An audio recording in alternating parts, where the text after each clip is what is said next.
പൊള്ളുന്ന വെയിലിൽ നാരങ്ങ വെള്ളം ഈ രീതിയിലൊന്ന് തയ്യാറാക്കി നോക്കൂ. യാതൊരു കെമിക്കലും ചേർക്കാത്ത നാച്ചുറലായിട്ടുള്ള കളർ കിട്ടുന്ന ഈ ചെമ്പരത്തിപ്പൂ ഇതുപോലെ ഒന്ന് തയ്യാറാക്കി നോക്കൂ. ചെമ്പരത്തിപ്പൂ ആദ്യം നമുക്കൊരു പാത്രത്തിലേക്കിട്ട് നല്ല തിളച്ച വെള്ളം ഒഴിച്ചു കൊടുക്കാം. 3-4 ചെമ്പരത്തിപ്പൂ ഇട്ടാൽ മതി കേട്ടോ. കൂടുതൽ പേരുണ്ടെങ്കിൽ കൂടുതൽ ചെമ്പരത്തിപ്പൂ ഇട്ട് കൊടുക്കണം. എന്നിട്ട് ഒരു 5 മിനിറ്റ് അടച്ചു വെച്ചിരുന്നാൽ മതി. നല്ല കളർ കിട്ടും. ആ പൂവിൽ നിന്ന് എല്ലാ കളറും ഇളവി വരും. അപ്പോഴും നമ്മൾ ഒരു പാത്രത്തിലേക്ക് ഒഴിച്ച് നാരങ്ങ നീര് അതിലേക്ക് ഒഴിച്ച് മധുരത്തിന് ആവശ്യമായ തേൻ ഒഴിച്ചു കൊടുക്കാം. ഇതാണ് ഹെൽത്തി.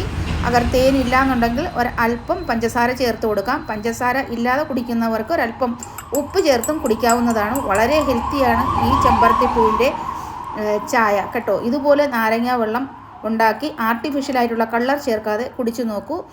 വളരെ നല്ലതാണ്. Thank you for watching.